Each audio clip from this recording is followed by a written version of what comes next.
The views and opinions expressed on this podcast are those of Green Acres and our guests. These general gardening tips and suggestions may work for you, as well as those from alternative sources. When using any garden products or tools, read and follow all label directions. And learn how to make your yard summer strong at bewatersmart.info.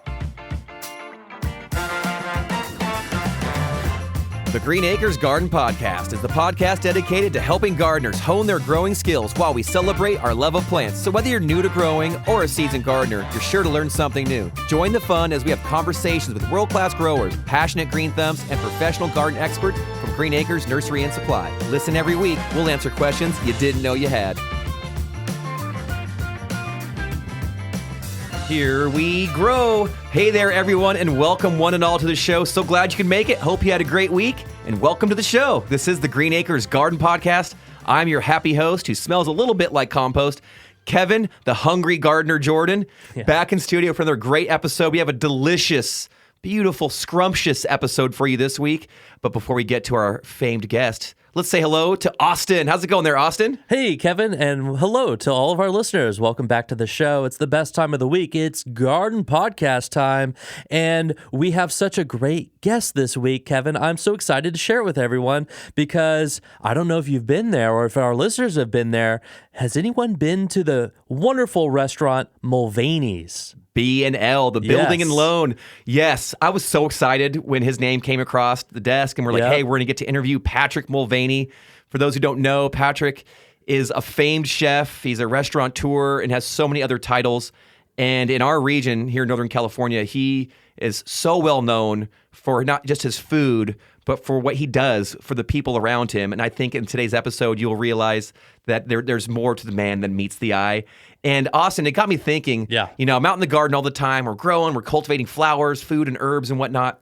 And when it comes to, I think, cultivating, if you could imagine, a golden coin, and on one side of that coin is us gardeners, us growers, maybe even farmers and ranchers. Okay. But the people cultivating the food, right, is on one side. But on the other side, you have people like Patrick who are actually putting all that good, delicious food and actually creating these amazing meals and scrumptious bites for all of us to eat and enjoy. And so I think one side of that is cultivating the food. The other side is preparing it, serving it, and getting it out to people. I love that. That's a great analogy. And a golden coin. I like that. With two sides. What's cool about Patrick is that he really understands both sides, and he's trying to connect more the people from both sides to come to the table and be there together, right? And he is part of the Farm to Fork movement. Oh, he helped lead it and start it, bud. Yeah, he is the one spearheading the movement, trying to put Sacramento on the map. And as a Sacramentan myself, I'm just so proud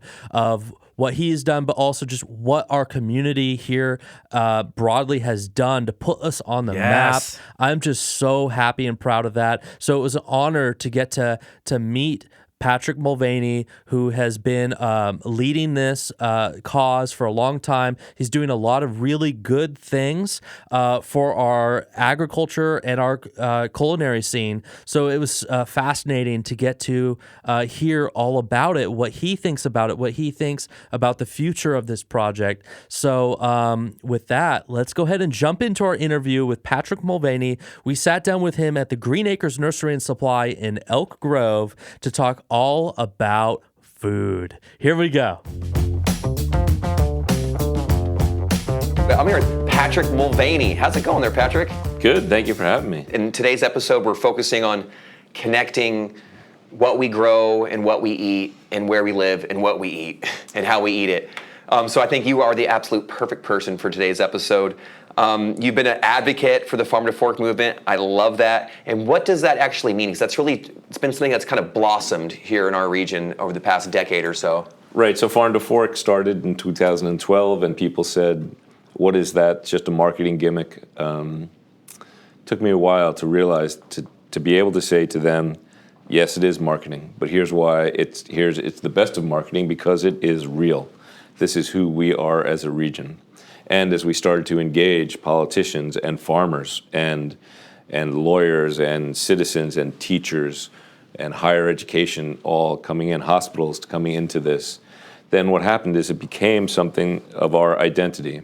And so if you look now, 15 years later, you see 40 acres of urban agriculture in Western Sacramento. You see Center for Land-Based Learning training mid-career and returning veterans to become farmers. You see Leotata Floyd has a brand new building for the Food Literacy Center. You see Soil-Born Farms going from 3 acres on Howe and Hurley to the American River Ranch, where kids come to visit, right? If you grew up in Philadelphia, when you're in 4th grade, you go to see the Liberty Bell. If you're in 4th grade in the Sacramento region, you go to Soil-Born Farms. So that's a great testament to the community together moving forward, and a great testament to the people, the adults in the room, the parents and the grandparents who are saying, this is what we inherited. Let's make sure we're passing off this special thing to our children. Absolutely. And our connection with food, I mean, we need food every single day. What does food, I know this is probably a difficult question because it's so big part of your life, but what does food mean to you, and what should it mean to other people? First off, food is something that people do 3 times a day, eat it, right? I know, though, for me, food has, to your point, so many other layers, and I'm always interested in how it's grown and how it got there, and then how do you prepare it, and who prepares foods differently? Where do they come from? But at the end of the day, I'm a restaurateur, and so food for us is a showing of love. Food for us is a way to say, come to my table, you are welcome, you are wanted. And then to be crass, food is a way for us to make sure that the 40 people that work for us have a roof on their head, have food at their tables, but are creating a better life for their children. Absolutely, the economics of it. I noticed I personally get really fired up and inspired when I see people getting excited about eating and the food and where it's coming from, and it makes me more excited to get in the garden. And that, for me, it kind of inspires me. What inspires you to create all these beautiful dishes? So we think about it, you're talking about that, right? I'm here at Green Acres and walking in the front door and seeing, my first instinct is, oh, what kind of trees are they growing? Oh, what kind of berries could I get? Oh, where could that come? So I'm used to, people say, do you have a garden at home? The answer is no.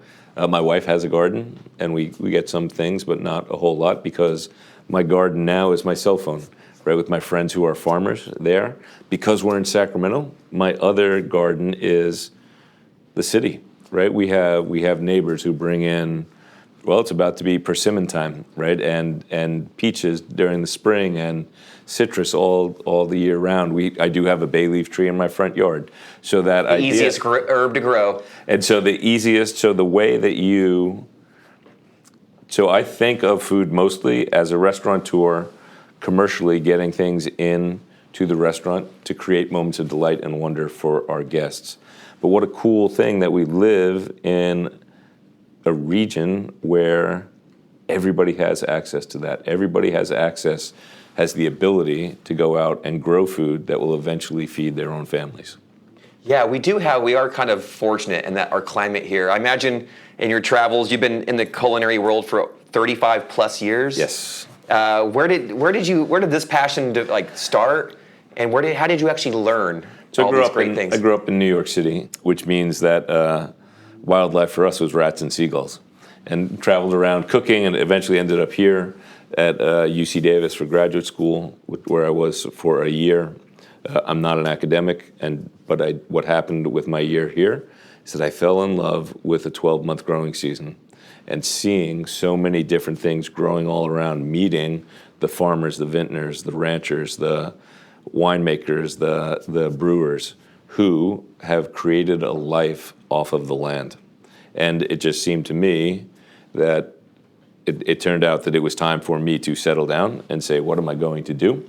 And I said, okay, I want the restaurant, and this is a wonderful life, and this is what I'm going to do. So I knew when we opened that I would then be opening a restaurant in Sacramento called The Building and Loan. The Building and Loan is named after the movie It's a Wonderful Life with Jimmy Stewart, who spends the movie wanting to get out of the small town, and then is shown why he really belongs there and what the good is he's brought to his community. And so I knew, too, when I decided in 2001 to start a catering company, that this is where I belonged and this is where I should be. So I knew the day the restaurant opened that I, too, would be able to run down the street and say, hello, you beautiful old Building and Loan. And today, that restaurant is in its 20th year. Wow, it's been 20 years, and I've eaten at the B&L. Got to say, it's delicious, amazing food. I had this little moose bouche you guys cranked out, and it was really simple. It was just like a sliced radish, but it was like the watermelon radish, where it's really brightly colored. Yep. And then you just had some like a house-made butter that was super creamy, and some nice little chunky salt on there. You wouldn't think, just butter, radish, and a little touch of salt. One of the best things I've ever eaten. And I'm not even like a full-on radish like fan. Loved it. It was so delicious. It's one of the things that if you're a chef that you spend your time telling kids less. You don't need so much. When they start out in their 20 and you say create a special, they want to put everything they've ever learned. 20 ingredients. So it's a kitchen sink. And then I tell them, you think of that as the art of creation. I'm asking you to create a dish. But really what I'm asking you to create is think about the dancer who moves her hand in such a way that it evokes an emotion in you. Your job is the art of creation. And your job in the art of creation is to recreate that dish the same time every way so that you can evoke that response in each and every diner you feed. I love it. It's so artistic. It's like one of those things where you have a taste or a flavor of something that kind of brings you to another place, and you're not just at that dining table anymore. You're somewhere else maybe. And it's the stories for sure, right? So that we always say that, I told somebody that they said, what did you find in Sacramento? And I said, grew up in New York, the naked city where there are 7 million stories. Now I say there are 7 million stories in the Naked Valley. Like each ingredient has a person and a family and a history behind it. Some of them have bigger stories than others, right? We just had dinner with our friend Nena Rasul, who's a school teacher.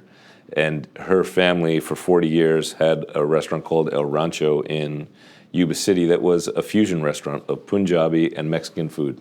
You don't see that too often. And who knew that there was this that this was a subculture that I had never heard of, but boy, the food was delicious.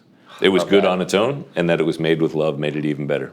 You're deeply involved, as you mentioned, in the community wellness. I saw on your webpage you actually have a slice of it just dedicated right to mental health and mental wellness. I kind of work in that field a little bit, so I truly appreciate that work. Can you talk a little bit about that and why it's so important to you? Sure. Well, we've always, restaurants are always challenging to be in, right? That two things come to mind. One is that we take everybody. We don't care what you look like, what you wear, who you live with, who you love. Just can you do the job? Yeah. Second part is then sometimes you can come in, right? If you're a misfit, we'll take you. We'll handle you. But then we didn't have an effective way to talk about it when mental health became hard. Year 2018, we lost 20 people to death by suicide in Sacramento, just in the hospitality business. And realized, chefs and restaurateurs realized it was on us, right? And we didn't have any answers, and we didn't know what to do. We asked, and we did what we do best, which is touch tables, go out to people as they were coming in to dine with us and ask for help. And boy, that help came in droves from every major health corporation, from the California State Senate, from the city, from the police department, from nurses as well, to say, okay, here's what it is. And what we learned is you need people supporting at the top of organizations to say, mental health is important. It's okay not to be okay. It's not okay to stay that way, and we want you to talk about it. We needed peer-to-peer guidance for people who could touch you. In a restaurant, that's easy. You already have the waitress who's a mom, the bartender that's a fuzzy uncle, the cuddly chef in the back who can help you walk through those things. And then we needed resources. What do we do if someone really has a problem? We didn't have any of those, but with the help of all these organizations in town, we got that up. And then my wife, who was brilliant, said, this is great that we have this program and are beginning this dialogue, but if it's not in everyone's face every day, then it won't go on. It won't have its own life. So she took a cardboard box, put construction paper on the outside in 4 colors, and drew faces for happy, sad, neutral, and in the weeds, which means you're in trouble if you're in the restaurant. And every day you'd come in, as you punched in, you just put in a card associated with that color. Anonymous, no questions asked, no names on the thing. That lineup at night, you'd say, okay, here's who's coming in, here's what we have, here's what we don't have, and then here's the temperature of the restaurant. 9 people are doing well, 3 people are neutral, 2 people are angry, but we have 3 people who are in the weeds tonight. What are we going to do as a team to make sure that we have a successful night? If you're in the weeds, what can we do for you as a team to help you get better? And what are you going to learn from tonight so that next time when you're not in the weeds, you're going to be able to help someone else better? And that's it. But then the magic happens, because as you're pulling mats or making stock or shining silverware or buffing glasses, then you can have those conversations. And all of a sudden it became okay to say, hey, you don't look too good. Or to have someone say to me, hey, chef, this busboy didn't show up on Call of Duty last night. We're concerned about him. And it became okay to reach in and start working about it. We did it in about 20 restaurants, I think, in Sacramento. We're using the program. And I'm really happy to say that since that time, we've been down to one hand counting on how many people die by suicide every year. Hey, the lower the number, the better. That's fantastic. And I've met your wife, Bobbin, one time, and she was delightful. So it doesn't surprise me that she came up with something so brilliant. I love that, and I think that such a stressful industry, and the fact that you guys can address this in a way where it also builds camaraderie, I imagine, amongst the people that are there, and it's kind of nice to have people that you're working with, that you're not just working hard next to each other, but you're actually care about each other just a little bit, and you're. Well, it's interesting too, right? So we started talking about it, and customers would come in and say, that's great, you're working on mental health. Are we getting counseling when we come for dinner? We said, no. This is, for us, it became about turning our super strength, which is hospitality, anticipating your needs, checking to see what your desires are. Are you really happy, even if you're not telling me that? And turning it on ourselves for the first time, saying that we're worthwhile and it is good for the investment, and you are good for the investment too. And it certainly has had a great positive impact on morale in cooking in Sacramento. It's like letting people know that you're worth the extra effort. Yep. We want you to be here tomorrow. Care about you. Yep. Now, with that same energy, have you found that yourself? Do you ever gain a little bit of clarity or moments of peace when you're cooking on your own, or maybe when someone is in the garden? Do you make a connection with that? So for me, some people think this is strange, but for my Zen moments had always been on the line, when people are screaming at each other and you're throwing pans and you're burning yourself and you're cooking and there are too many orders and not enough time. But it meant that my brain got to shut down and just concentrate, and that became for me my long distance running, my yoga, my gardening, right? My place of contemplation, even though it's not the same style. So really I had a challenge as the restaurant got bigger and I stepped away from the line. I really had to struggle with taking away what was my little slice of peace in the world, right? So I had to figure out how else I could do it, how to be able to say this is what you need to do. Very cool. So you've worked with programs like Edible Sac High, Plates Cafe. What role do you think food education has in empowering our youth and really reinvigorating the way we teach our young people? So I think if I reflect back on my high school period and the women in St. John's, right, and a lot of it is the disenfranchisement, right, that they don't feel like they were part of. And when St. John's first came to us and said, would you start a restaurant with us, we thought, wow, people who are formerly homeless and have challenges with addictions, to bring them into a restaurant is not a good idea. But as it turned out, it was a great idea, because what it taught is responsibility and showing up and having people who depend on you to make your life better. We had someone working with us at the Crocker Museum when it first opened. We were doing the cafe there. And this woman came up to me with a paycheck and said, hey, chef, look at this. And I said to her, like I would naturally, I'm sorry, what's wrong? Did we forget some hours? Or she said, no, I've never had a paycheck, and my children have never seen me get up and go to work before. And I am going to save this to show them what happens when you work hard and what their mother is doing for them. So for me, boom, that's the light, right? That's cool. Heavy. I love it. And then we're dropping. But the truth is powerful. That we're also, how do you feed people, right? Like what is the other piece that comes next? And we know that if there's familiarity with food, then that's going to improve people's health, right? And that's why it's important, like to have that garden in the backyard, to be grabbing the oranges off of your neighbor's tree, to do something with persimmons besides throw them at your buddy, because it's the exposure leads to people feeding, and then that education. And kids can't learn if they're hungry, right? So there's a program called One Kitchen in Sacramento, where we have about 25 chefs coming together to talk about and advocate for improving school kitchens and cafeterias to help kids eat better, because we know if they eat better, they'll learn better. The first school that we did it at, C.K. McClatchy, that used these funds, doubled lunches from 700 to 1,400 lunches a day. So means more kids are eating better. They're also concentrating on what they're eating. But the best part for me is that sometimes when you say eat local, eat this, make this, that you'll get this. People are busy, right? And they don't always have the brain power for it. But when these folks who are working in the kitchen at McClatchy saw the change in attitude of the kids and the food that they were getting, they also saw that the modifications hadn't been enough. And so they expanded and drug out a picnic table to create a new POS system. So now there's 5 instead of 4 to make sure that all 1,400 kids got to get a free, nutritious lunch. Love it. Keep those kids fed. Yep. Yeah. And then keep those kids fed, introduce them to new things so that they'll be back, right? So that they'll be able to say, oh, that's cool, right? And be able to say, hey, Mom, let's go to Green Acres because we had arugula or mizuna. I want you to plant some. Because, hey, our neighbor has a lemon tree that we eat from all the time. Can we plant a lime tree? Can we plant grapefruits, right?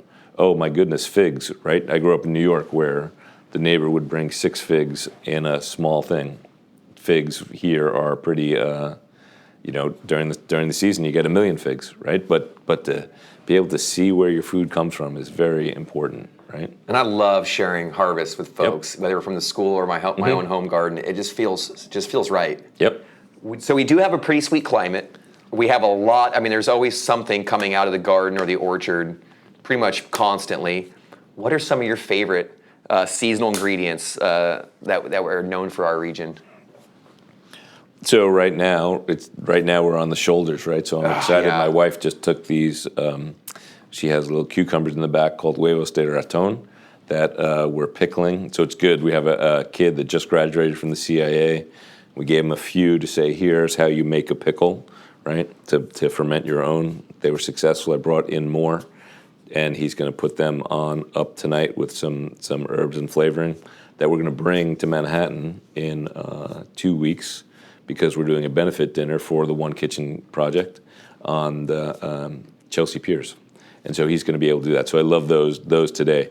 Now it's that perfect time where squash comes into season, where the winter squashes come. Yeah, your acorns, your butternuts. And I'm going to tell you that last week I was not thrilled about it because the sun was still out. But when I wake up today and it's raining, then I'm like, yep, okay, now I'm ready. Let's make it hearty. Let's put some maple in there. Let's get the nuts going. Let's figure out what it is we're going to do with this squash, right? So now as the weather changes, so right? tasty. And then too, I'd say that we grew up in New York City, that growing was an arc, right? Started essentially sometime in June, finished essentially by Labor Day. There were apples and It's like half the length of cabbage, ours. Yeah. right? But ours in an ellipsis, right? So here in California, you can say, okay, we're winding down. It's raining, so we're done with tomatoes and we're done with cucumbers. But you know what? Here come the pumpkins. Here come the persimmons. Here come cranberries. Here come the dark leafy greens, the collard greens. And then we know that by January, when we're starting to get sick of them, that we're going to get those 3 nice days, and then we're going to start to get the little fresh herbs. We're going to start seeing the onions peek out, and then in February, strawberries are going to start coming in, and then the cherries, and then the stone fruit, and we keep going. So for me, the exciting part about living here is that there's always something just around the corner. I love it. And I imagine that kind of dictates a little bit what your menu offerings are. And that's what dictates the menu, right? The menu is predicated on what the farmers bring in the front door. That's what goes on your plate. Have you seen that trend change? Where I feel like when I was a child, like seasonal cooking, it wasn't even like a topic. Like you'd go to the grocery store, you'd get the stuff shipped in, and it didn't really matter what time of the year. But I feel like these last couple decades, that there's been that shift where it's like, no, eat with the seasons, eat what's fresh, get whatever you get as much as you can local. Has that been a trend that's changed, or is that always Or is that something like what's old is new again kind of thing? So my answer to that is that when I say I came here because I realized that Sacramento is the richest agricultural region in the world, was the perfect sandbox for chefs because all these resources are here. I think that I am probably not the greatest person to answer that question because, of course, that's how I think and that's how I look. But I would argue that there is more attention now to what seasonality is and local.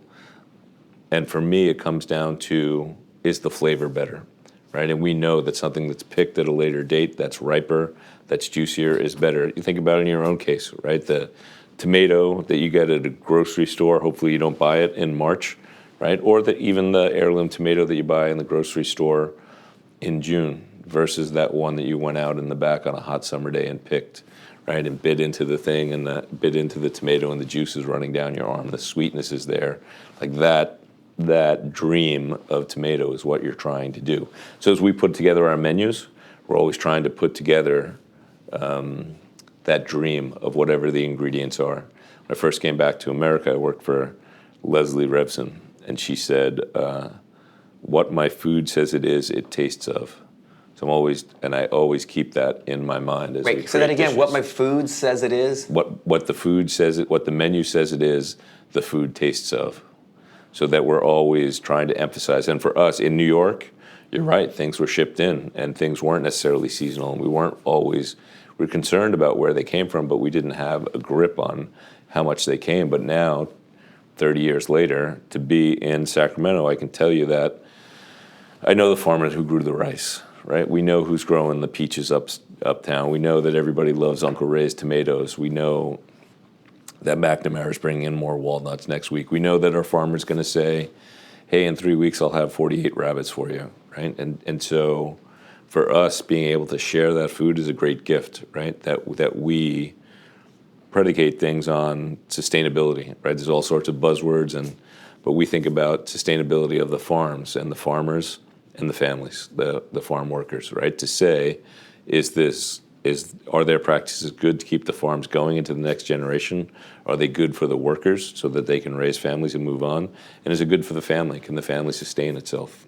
And to be in a place, right, like Sacramento, where everything grows, we're pretty close to paradise here. To be able to know that we can just walk out the front door and pick things at willy-nilly. Now, we talk a lot about soil health on the podcast. We're gardening. Green Acres is all about it. Can you, when you taste fruit, you talk about, picking at the peak ripeness. What's your thoughts on like the quality of the soil and how that can affect actually even the flavor, the terra noir or whatever of a food? So we taste the terroir, right? Where did the food come from? So sometimes someone brought me a goose once, and it tasted horrible, and I asked him if he got it at Valley High Golf Course because it tasted like grass clippings on the inside. But we know, but on the other hand, some people have brought deer and venison in who were eating acorns, and that meat is just buttery and wonderful.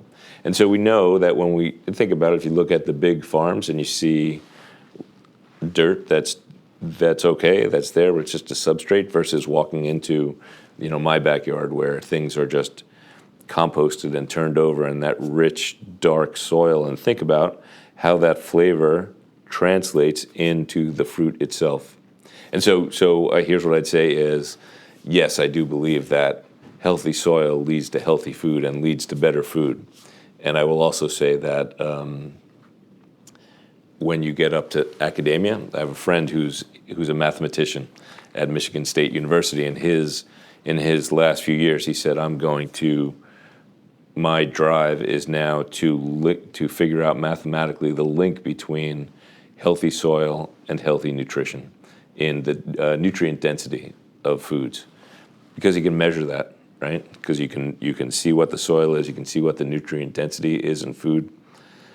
And I told him, and I'm going to continue to purchase products from good stewards of the land where I know the soil is dense because I firmly believe that the flavor is better. I hope someday my grandchildren or my great-grandchildren will be in a place where Bertman's successor in mathematics will be able to make that link between healthy soils and a healthy environment, creating tastier food. Right now, we don't have a way to say it's tastier. I mean, I do, right? Will my granddaughter eat more, right? Yeah. That's that looking at the Clean Plate Club, right? That's the way it is. But we know that we're getting closer to being able to have, I want everybody to have a good plate of food. And I want everybody to clean their plate because what they're eating is so delicious. Absolutely. Hear, hear. So we always encourage people to grow what they eat here on the podcast as much as possible. Now it's difficult. You can't grow everything you eat, but as a chef, what vegetables or herbs specifically in your own garden would you encourage us to grow for ourselves? Things that we can use right into some recipes right away. So I'm telling you, well, we talked about it, right? The bay leaf tree out front, easiest herb to grow. Tree and is not good. a bad looking little tree. And there are people over on 41st and C who are glad I finally have my own because I've been clipping leaves from them for years. Our front yard is filled with oregano. Love it. Quite frankly, we have thyme, we have chives, we have some sage, but the oregano being a good... It grows like a weed. It grows like a weed, and being a wannabe Italian from New York as an Irish guy, to be able to have fresh oregano to put in things is really, really valuable. And then, yeah, like I said, Bobbin's growing cucumbers. We're always growing chilies because I like spicy food. Same. In the back end, we get to dry them out on our patio. And then, yeah, in Sacramento, I guess, what I'd say is take the time. If you say your kid's 6, right? Take them out there, ask them to pick a tree. What fruit do they like? And then plant that in your backyard. Because 10 years from now, when that kid's in high school and not talking to you, they're going to be out there grabbing a pear or grabbing a peach or grabbing a plum. You remember when we planted that together? Yep. Uh-huh. Yeah. And you're creating that you're creating good food, but you're creating the story, right? And the story creates community. And the community is what helps us all thrive together. I love it, man. Oof. You're flying there, Patrick. I appreciate it. Do you have a go-to dish? What is that? What was that movie, Ratatouille, right? Where the dish was like, it just brought the character back to that moment where their mom was feeding them on a cloudy day. Do you have a fresh garden dish where you're like, hey, when the garden is ripping, I'm gonna make this? For me, I love making like just a nice cucumber tomato salad with a little basil. Love it, little vinaigrette. But what's your go-to? So I think all foods for me have a memory, right? And I'm always creating, if I'm making a sausage, how do I make a sausage so that it brings back Uncle Bob out on the barbecue cooking things, right? And how does those tomatoes, right? So for sure, I think our tomato salad with mozzarella, sure, we had tomato mozzarella when I was a kid, but now pulling it by hand and having it be warm when it comes out on your plate, that's what we get to create for other people, right, at Mulvaney. So they say, hey, I'm coming in because it's tomato and mozzarella season, and I love seeing those tomatoes there. I'm coming in now because you're going to have those squash ravioli with the brown butter and sage that you picked from around the corner, right? I'm coming in the spring because I know that you're going to have those shortcakes with the berries that came from the mong down the block that are just as juicy and ripe as the day is long. And the same thing with the drinks, right? We're going to be able to celebrate with this bottle of wine we've had before, right? The food is always about memories, right? And not only creating them, but celebrating the ones we have. And so for me, it's not as much about what it is that I'm eating as it is about what I'm feeding other people, right? Because it's a great gift that I've been given that people come to us to feed them, right? To help give them sustenance. But the payoff from that gift is seeing the joy in their face when we've hit that target. Very cool. If someone's listening right now and they're like, wow, this is incredible, I'm getting fired up, I want to go on my own gardening/culinary journey, where would they start? What would you encourage them to grow in their own garden? Potatoes. So I put them in. So I put potatoes in because then I call them the set it and forget it, right? That I don't remember, and I see them come up, and I see those little blue leaves, and then that reminds me that they're potatoes, and then boom, and those fresh, creamy things just coming out of the ground. I think that my dad was a gardener, so when I was a kid, he always started me with radishes because they grew quickly. Oh, they sprout so fast. They sprout so fast, and there you go. It's like 3-4 weeks to harvest, you're done. And then Sacramento, Sacra tomato, right? Can't go wrong planting tomatoes. And then at the end of the day, I love the idea of of planting a tree, right? Because the tree is going to feed not just you and not just your children, but lead on into your grandchildren too. Absolutely. If you're going to ask me about what it is that you should grow, I will tell you that I always have an opinion. And one of my firmly held opinions is that I don't know a lot about certain things. And so I always go ask. So when I go, then I would just come to Green Acres and say, this is what my land, this is what the dirt looks like. Here's what the sun looks like. My grandchild, Willow, wants to start growing things. What do you think will work, right? So it'll never be, a restaurant. So I'm Patrick Mulvaney, and people say, oh, it's your restaurant. And I do obviously own the restaurant, but the restaurant as a whole is everybody that works there, right? And it's important to remember that just like in cooking, you don't do this by yourself. You do this with a team. So if you're out for gardening, there's such value in saying to someone, I could use a hand. Value in for you in the help you get, but value to that person from who you've asked because you're making them feel valued. What can a person like me or just a normal citizen, what can we do to promote and support restaurants, local family-owned restaurants just like yours? What's the best way to do it and to keep that thing going and not just have it be a one-off? It's going out to eat, right? It's being aware of thinking about, as we think about where does our food come from, how is it grown, is that good for everybody? So we think to make that next step, who's that restaurant? Are they taking care of their workers and the families?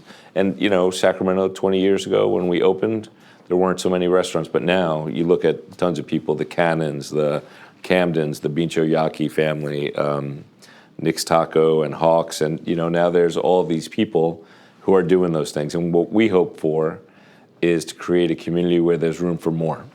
Because we're at a point now where there's lots of talented chefs and they get to a certain point and they either have to open their own place or move away. And so we hope as Sacramento grows and continues to grow in its appreciation of food that we'll become a town where those chefs will be able to open their own space and start. So I'd say just support the local restaurants. You're eating well, but you're also supporting dreams and futures for all sorts of families that only is going to make Sacramento a better place to live. So my goal has always been, Farm to Fork started, and we met a gentleman who was the head of the largest agricultural bank in the world. We were at the Citizen Hotel. They said, he doesn't understand Farm to Fork. What can you tell him what that means? I brought him over the corner, and you could see the Capitol Dome lit up. And he said, so what is this Farm to Fork? And I said, it is about us being food writ large. And so my hope is that Sacramento becomes the second question, in that when anyone anywhere in the world asks a question about food, their second question is, what does Sacramento think? And we're getting a lot closer to that than we were when we started. Yeah, a little credibility. That's fantastic. I love it.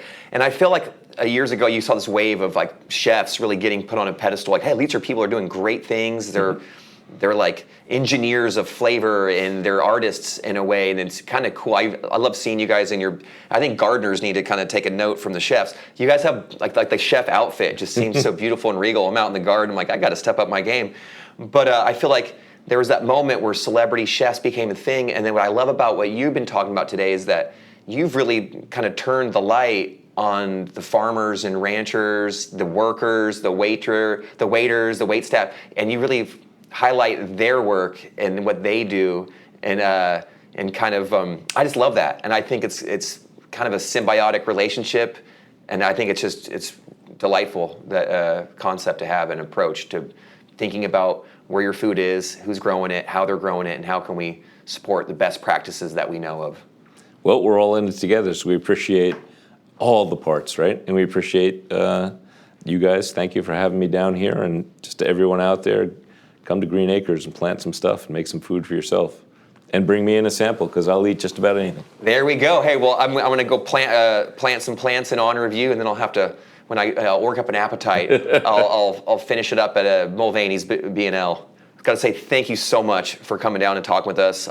So inspiring, and I think we're at the start of something even greater than we could even hope for. Hopefully Sacramento fulfills these dreams for you. Better days are ahead, and I'm excited for my grandchildren.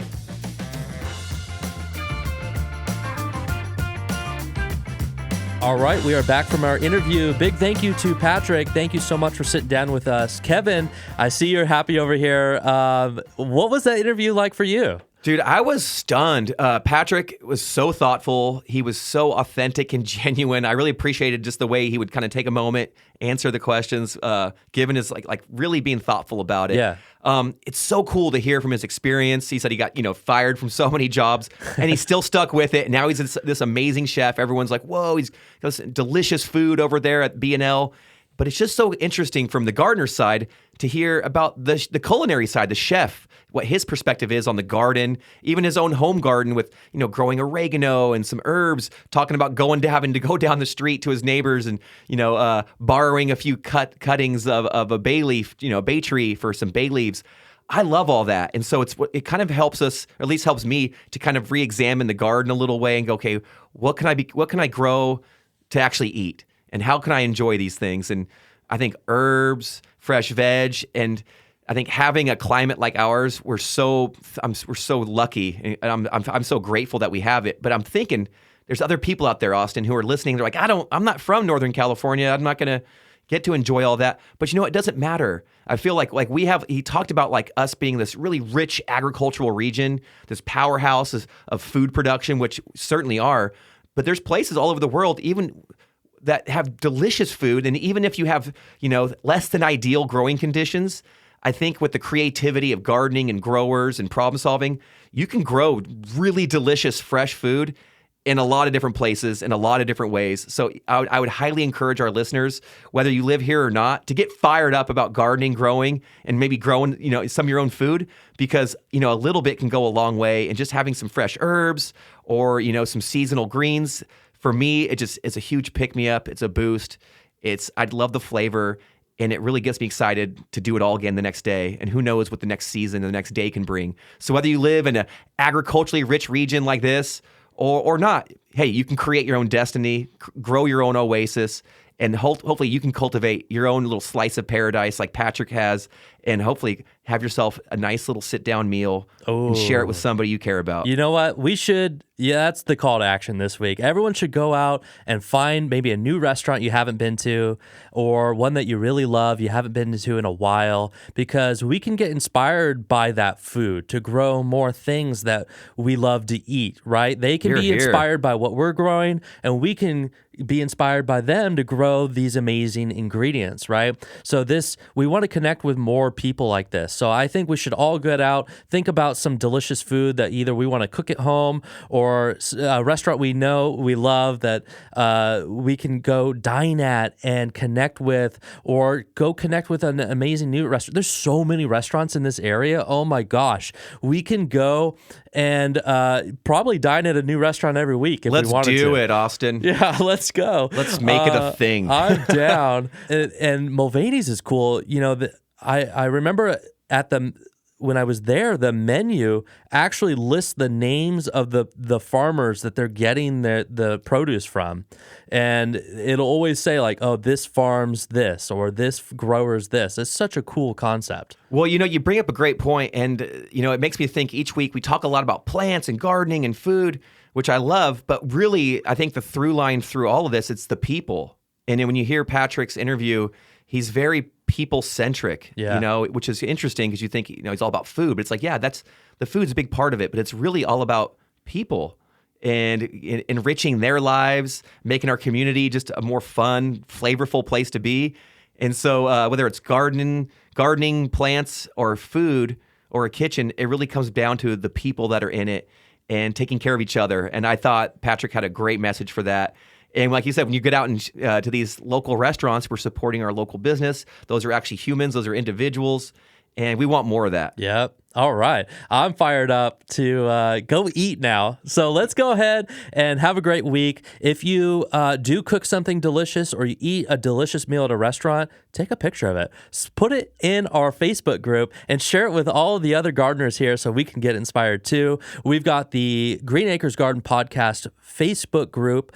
There's a link to that in the episode description. Go ahead and share your meals and your delicious cooking there. And then, Kevin, that's all for this week. So go ahead and take us out. Oh, I love that idea, Austin. So now we're going to get pictures of their garden and their plates. So I love it. Even hungrier. Yes, I love it. Well, it's been an amazing week. Such a blast talking with Patrick. So huge thanks to Patrick Mulvaney. And I just want to give a shout out to all of our listeners for tuning in. We love having you. Please come back next week. We got another great episode.